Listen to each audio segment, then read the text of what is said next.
got no excuses not to wear sunscreen now. There are so many great brands and so many innovations. Airyday brand sunscreens, and they're amazing. So this one is really like a skincare sunscreen. Hyaluronic acid, vitamin C, E, G, F, and blue light protection. Very hydrating. It smells beautiful.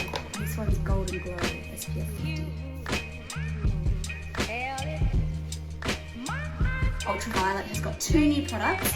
This is the Fade Fluid. It's ultralight sunscreen, they call it. Niacinamide vitamin C, what they call a natural skin finish. They recommend shaking before use. Very lightweight. Other innovation is spray on cream screen SPF reapplication. So you know, sunscreen only lasts for a couple of hours, so you have to top it up.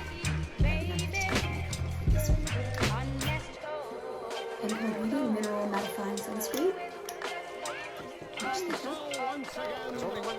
Minerals are typically harder to spread. Sunscreen is a non-negotiable, but remember to always cover up, stay out of the sun, reapply, and follow the instructions on the packaging.